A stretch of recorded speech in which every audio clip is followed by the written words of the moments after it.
sol, la lluvia cae sobre la tierra.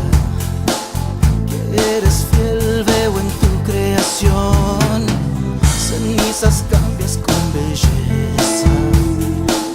Pones aceite de gran gozo en mí, llenas mi alma de alabanza.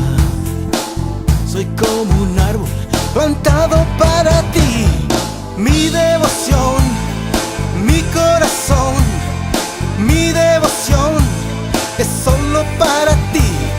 Mi devoción, mi corazón, mi devoción es solo para ti.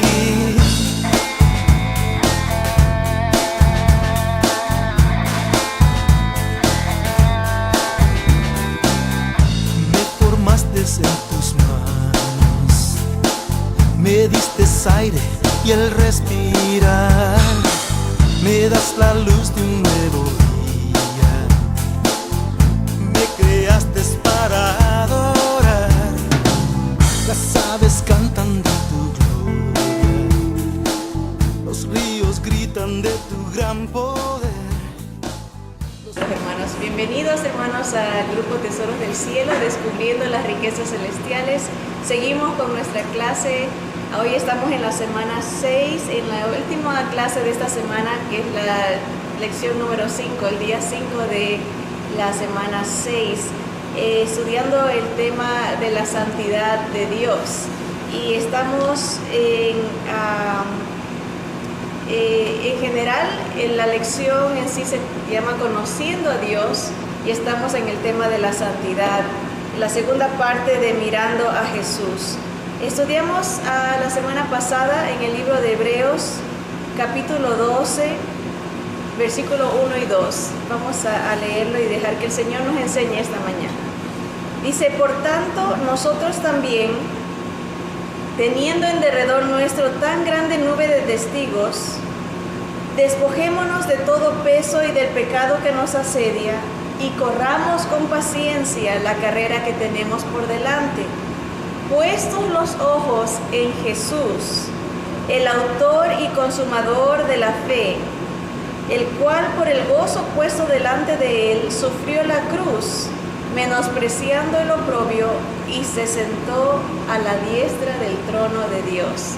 Jesús venció, Él soportó el sufrimiento, la vergüenza, Él soportó el castigo de Dios por nosotros. Caminamos viendo a Jesús, así venceremos. Estudiamos que puestos los ojos, en el original griego quiere decir aléjate de y mira a. Está compuesto por esas dos direcciones. Dejar de ver algo para poder ver lo otro, para poder crecer en santidad y en separación. Dejar de ver, ¿qué cosas vimos la semana pasada? Dos cosas: cosas que nos distraen y cosas pecaminosas.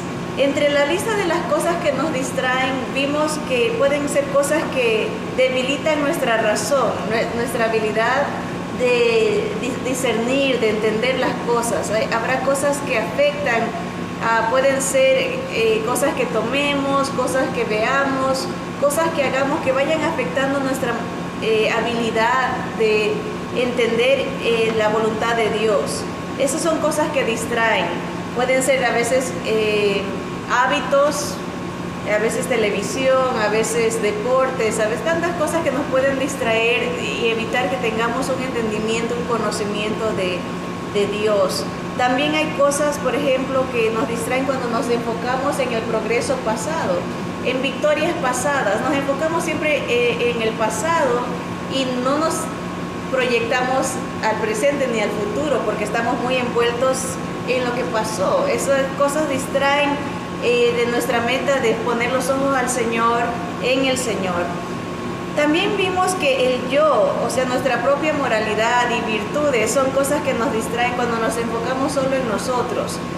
Nos enfocamos en lo bueno que somos y no en separarnos por amor al Señor Jesús y las virtudes de Él. cosas que quitan el deseo por las cosas espirituales, tantas cosas que pueden caer bajo esta categoría, ¿verdad? Solamente nosotros y el Señor saben qué cosas verdaderamente nos van debilitando en el deseo de buscar las cosas del Señor. Cosas que oscurecen nuestro sentido de Dios, cosas que deterioran la sensibilidad de nuestra conciencia.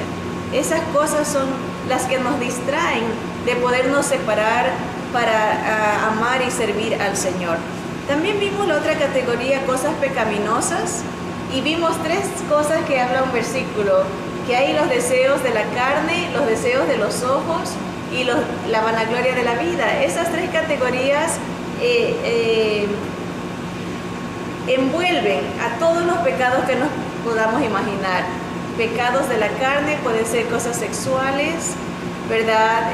Los deseos de los ojos son las cosas materiales, pueden entrar la vanidad de la vida, ¿verdad? Y en la vanagloria de la vida entra el orgullo. Así que tenemos tres cosas siempre, serán esas las tentaciones para nuestra vida. Lo sexual, lo material o el orgullo.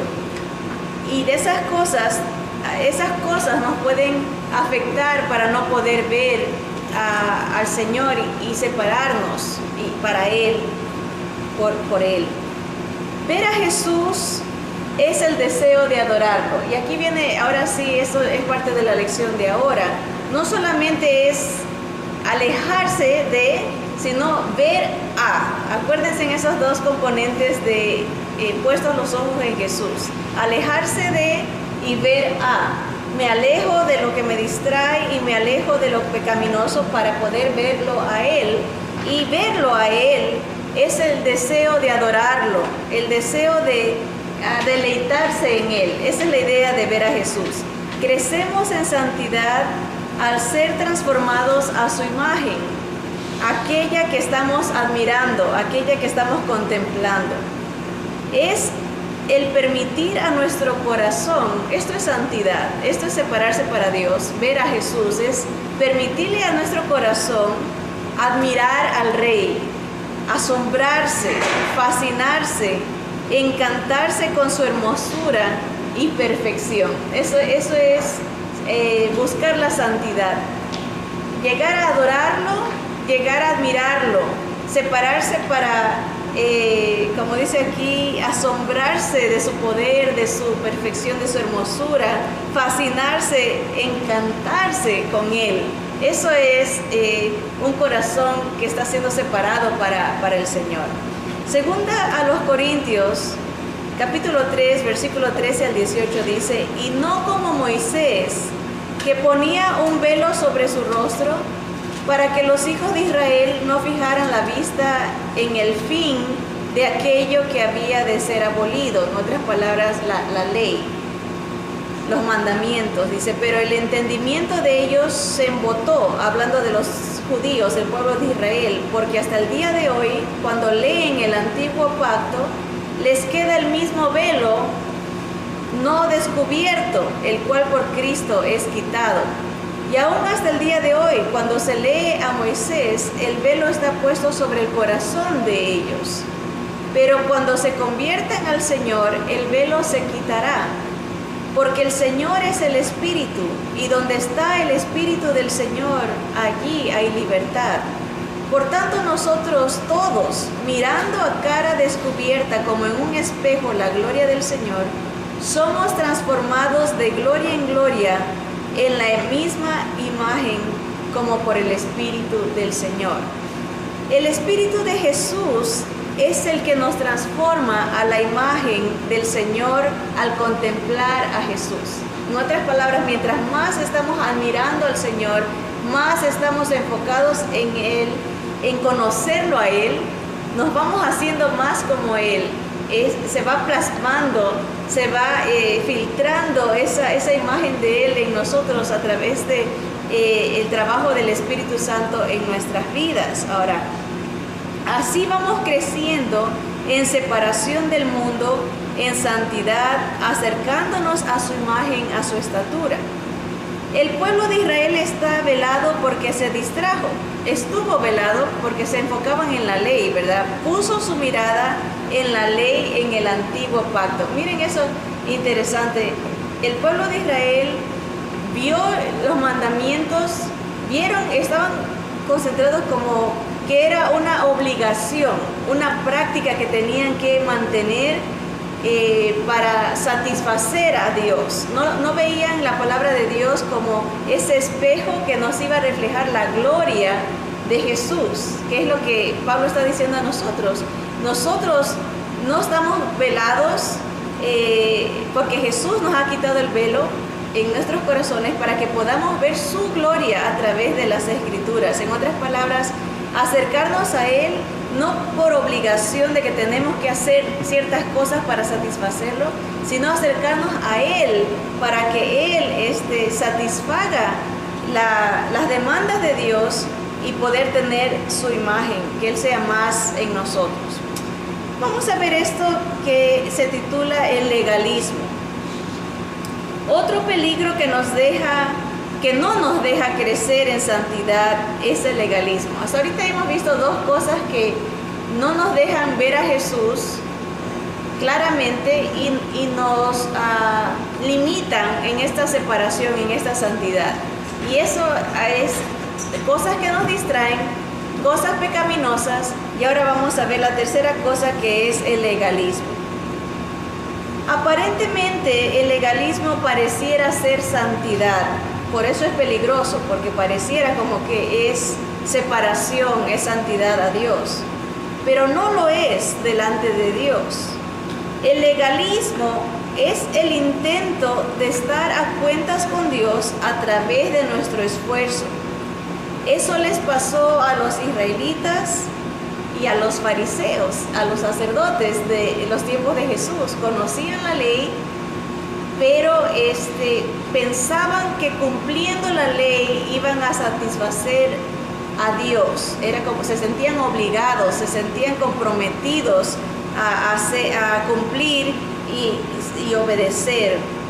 Ahora, pensaban que mientras más se sacrificaban, mientras más cumplían, más cerca de Dios estaban. Ahora, la ley de Dios es como un espejo, eso lo hemos dicho, un espejo que revela nuestra condición pecaminosa, ¿verdad? Y también nos revela la perfección de Dios y nos revela nuestra necesidad de Jesús. En otras palabras, las Escrituras, cuando no tenemos todavía al Señor Jesús en nuestro corazón, sirven como un espejo. Los mandamientos están como un juez señalándonos, un espejo que revela nuestra condición y revela la perfección de Dios y nuestra necesidad de Jesús. Ahora, la ley nos acusa y nos encuentra culpables. Es imposible satisfacer las demandas de un Dios perfecto con nuestros esfuerzos sin Cristo.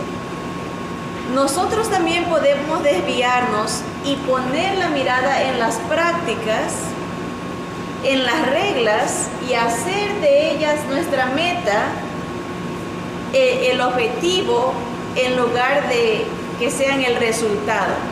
Los mandamientos, la palabra del Señor, las leyes de Dios están ahí para ser el resultado de una vida transformada por Cristo a medida que nos entregamos a Él.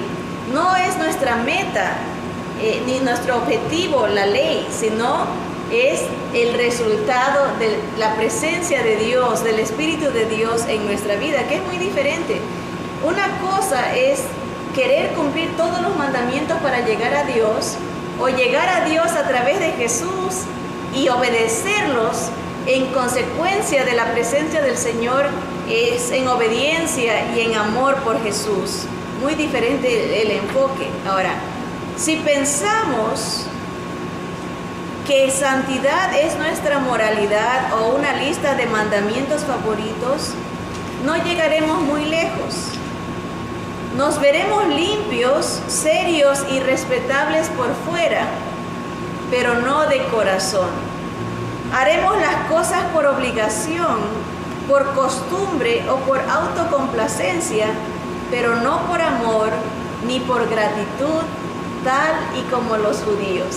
¿Se acuerdan? Los judíos en el Antiguo Testamento seguían las prácticas monótonamente, ¿verdad? Las hacían por costumbre, tanto que el Señor ya dijo, ya me cansé de que lo hacen, ya no quiero sacrificios.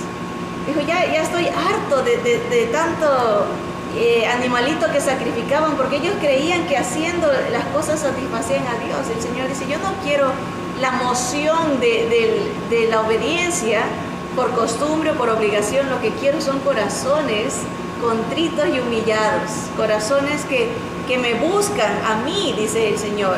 En otras palabras, el Señor Jesús nos diría que tu separación no sea por obligación, por costumbre, sino que sea por amor a mí, que sea porque admiras y porque quieres adorarme, porque quieres asombrarte y fascinarte con mi hermosura y mi presencia. Colosenses 2 dice Pablo a los hermanos en Colosas, porque quiero que sepáis cuán gran lucha sostengo por vosotros y por los que están en la Odisea y por todos los que nunca han visto mi rostro, para que sean consolados sus corazones unidos en amor, hasta alcanzar todas las riquezas de pleno entendimiento, a fin de conocer el misterio de Dios el Padre y de Cristo, en quien están escondidos todos los tesoros de la sabiduría y del conocimiento. Miren, esa era la oración de Pablo por los hermanos, que llegaran a entender que en Jesús, en Dios, está el tesoro de la sabiduría, el conocimiento, todos los misterios. Dice Pablo en el versículo 4, y esto lo digo para que nadie os engañe con palabras persuasivas, porque aunque estoy ausente en cuerpo, no obstante en espíritu estoy con vosotros, gozándome y mirando vuestro buen orden y la firmeza de vuestra fe en Cristo. Por tanto, de la manera que habéis recibido al Señor Jesucristo, andad en Él, arraigados y sobreedificados en Él y confirmados en la fe, así como habéis sido enseñados, abundando en acciones de gracias. En otras palabras, han creído en Jesús, sigan fundamentándose en Él, sobreedificándose, creciendo en Él, en la fe de Jesús, firmes, les dice, en vuestra fe, ¿verdad? Anden como Él anduvo, confirmados en la fe, así como habéis sido enseñados, abundando en acciones de gracias. Versículo 8. Mirad que nadie os engañe por medio de filosofías y huecas sutilezas, según las tradiciones de los hombres, conforme a los rudimentos del mundo y no según Cristo. Ese dice Pablo, no se dejen engañar por filosofías huecas, vacías, que son tradiciones de hombres, ¿verdad? Y rudimentos del mundo, que no son según Jesús. ¿Okay? Tengan en mente lo que es, estamos hablando de legalismo, que son prácticas impuestas por hombres con la meta de querer alcanzar a Dios, en lugar de tener a Jesús y servirlo de corazón, obedeciendo su palabra. Es muy diferente el enfoque. Dice, tengan cuidado de esas filosofías, sino que no son según Cristo. Versículo 9, porque en Él, hablando de Jesús, habita corporalmente toda la plenitud de la deidad. Jesús es todo, Él es completamente Dios, Él satisface corporalmente lo que es la deidad. Dice, y vosotros estáis completos en Él. Otra vez, hablando de Jesús, Él es la plenitud de la deidad y nosotros estamos completos en Él, que es la cabeza de todo principado y potestad. Versículo 11. En Él, en Jesús, también fuisteis circuncidados, no con circuncisión hecha a mano, al echar de vosotros el cuerpo pecaminoso carnal en la circuncisión de Cristo. Versículo 12. Sepultados con Él en el bautismo, en el cual fuisteis también resucitados con él mediante la fe en el poder de Dios que le levantó de los muertos. Y a vosotros, estando muertos en pecados y en la incircuncisión de vuestra carne, os dio vida juntamente con él, perdonándoos todos los pecados, anulando el acta de los decretos que había contra nosotros, que nos era contraria, quitándola de en medio y clavándola en la cruz. ¿Se acuerdan la ley?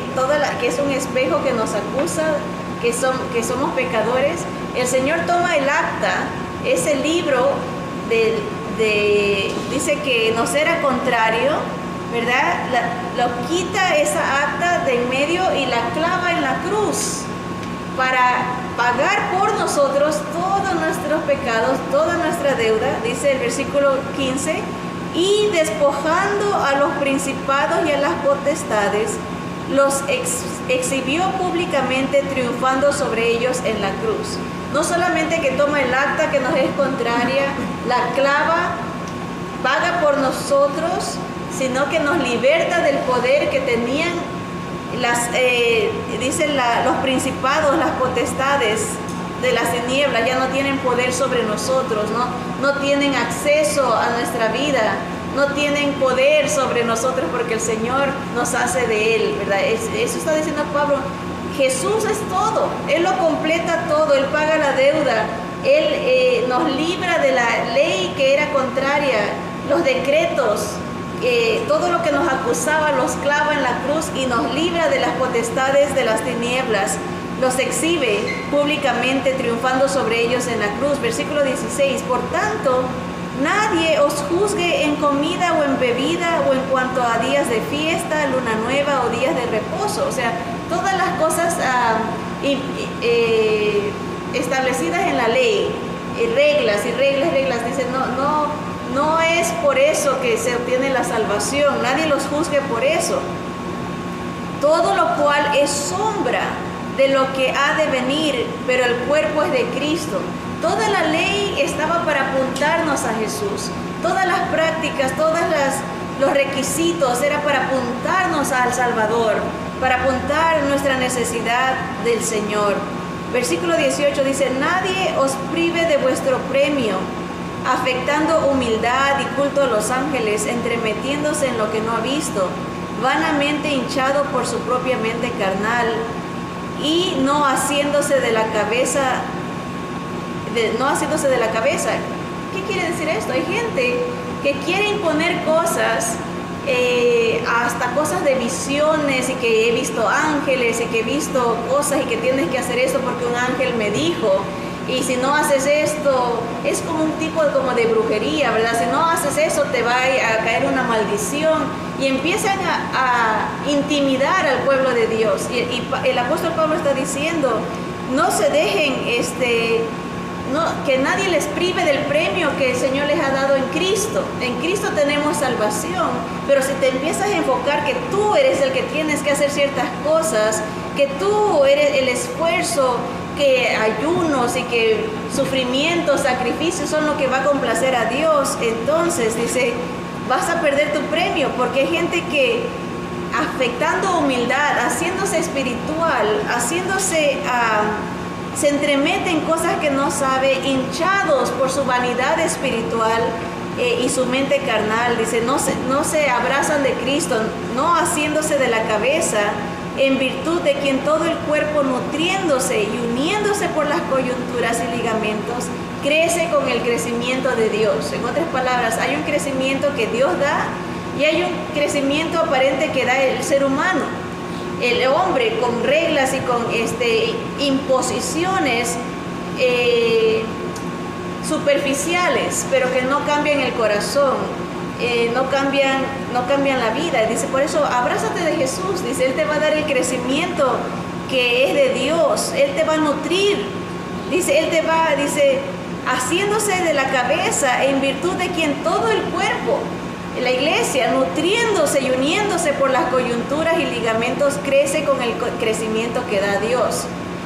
Versículo 20 dice, pues si habéis muerto con Cristo en cuanto a los rudimentos del mundo, ¿por qué como si vivieses en el mundo, os sometéis a preceptos, tales como no manejes, ni gustes, ni aun toques, en conformidad a mandamientos y doctrinas de hombres, cosas que todas se destruyen con el uso.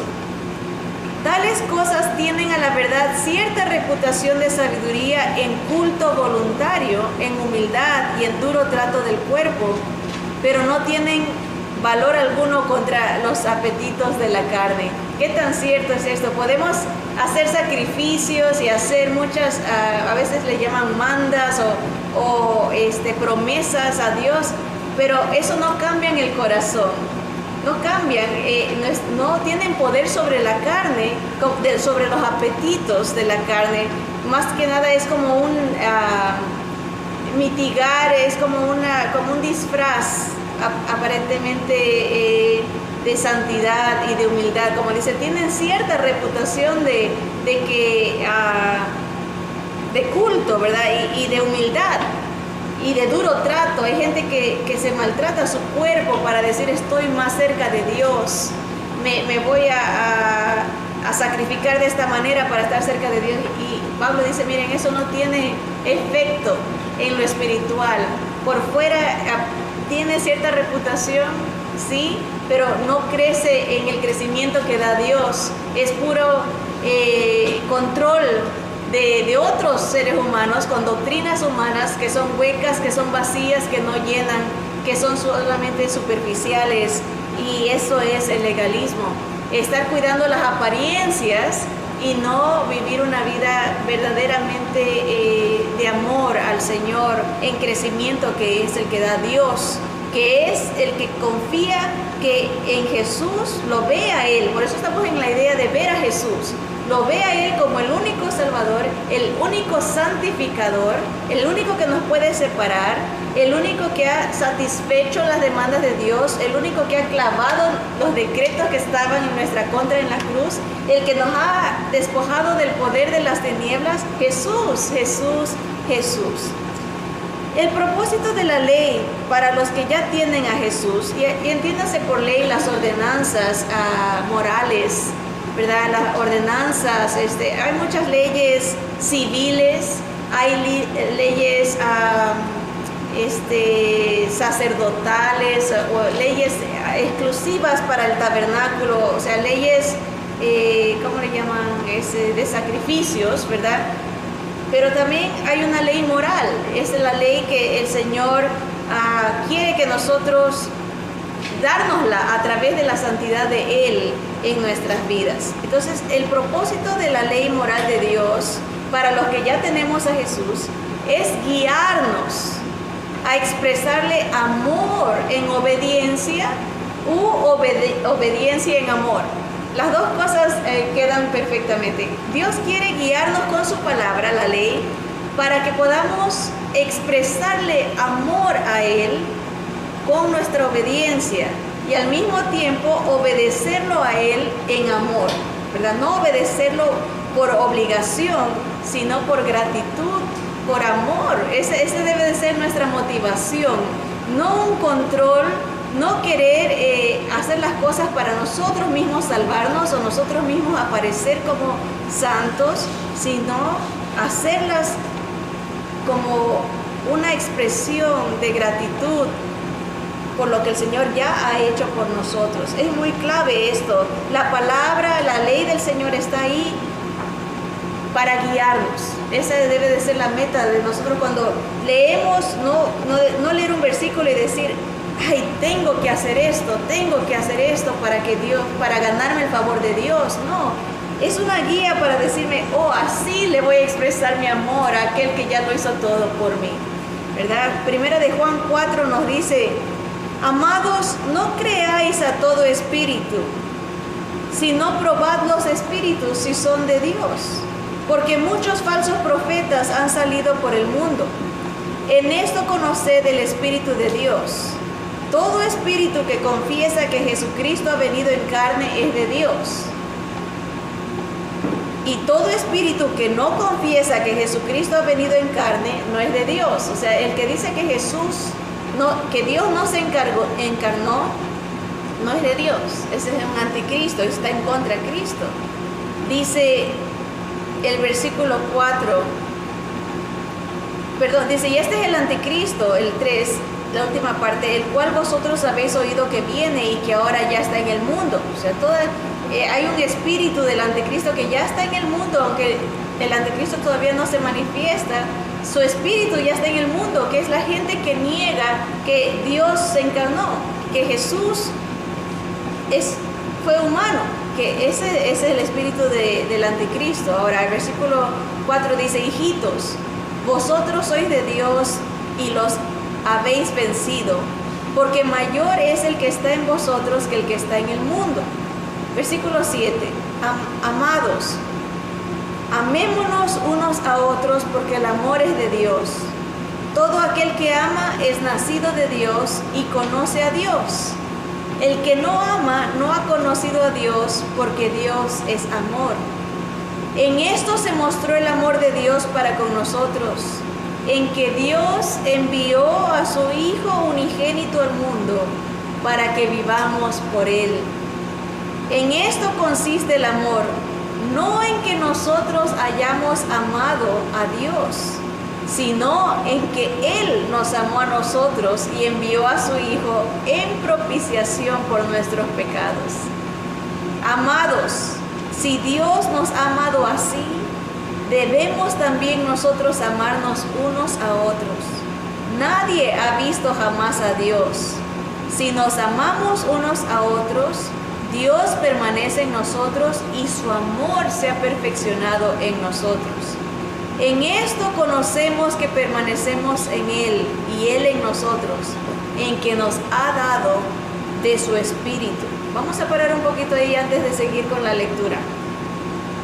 Clarísimo. Dice, no es que nosotros amamos a Dios y podemos alcanzar a Dios a través de nuestro esfuerzo. Dice, es al revés. Él nos amó a nosotros y mandó a su Hijo como propiciación, como cobertura para taparnos en la sangre de Jesús, cubrir nuestros pecados para Dios poder ver a su Hijo y acogernos, porque está viendo a su Hijo, no nos ve a nosotros. Esa es la propiciación, la cobertura.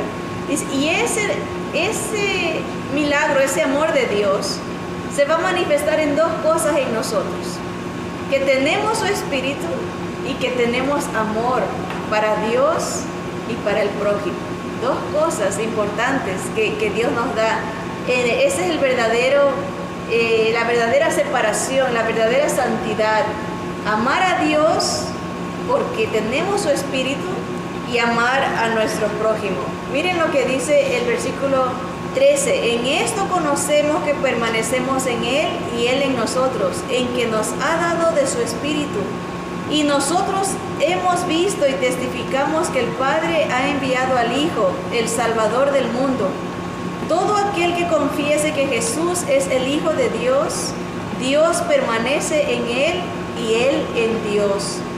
Y nosotros hemos conocido y creído el amor que Dios tiene para con nosotros.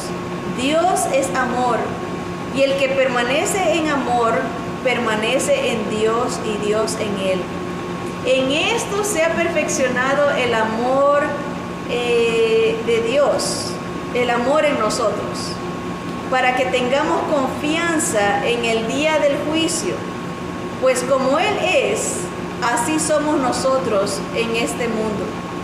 En el amor no hay temor, sino que el perfecto amor echa fuera el temor, porque el temor lleva en sí castigo, de donde el que teme no ha sido perfeccionado en el amor. Hablando de la salvación, si uno cree que el esfuerzo de uno lo va a salvar, vive en temor, no vive en el amor del Señor, porque espera en Él mismo, espera en sí mismo. Así que dice el versículo 18 otra vez: en el amor no hay temor, sino que el perfecto amor echa fuera el temor, porque el temor lleva en sí castigo, de donde el que teme no ha sido perfeccionado en el amor. Versículo 19. Nosotros le amamos a Él porque Él nos amó primero. Si alguno dice yo amo a Dios y aborrece a su hermano, es mentiroso. Pues el que no ama a su hermano a quien ha visto, ¿cómo puede amar a Dios a quien no ha visto? Y nosotros tenemos este mandamiento de Él: el que ama a Dios, ame también a su hermano. Aquí vemos la raíz de la separación. El Espíritu del Señor en nosotros, quien nos da amor para Dios y amor para nuestro prójimo. Todo lo que hacemos en obediencia debe de ser por amor, no por obligación ni por imposición. Algún día todo será santo. Esa es la promesa de la palabra. Todo será separado para adorar a Jesús. Algún día Él se llevará toda la gloria. No será extraño ni difícil amarlo, sino que será el contexto natural y común. Alabado sea el Señor Jesús para siempre. Amén. Dice Zacarías 14, 16, 20 y 21.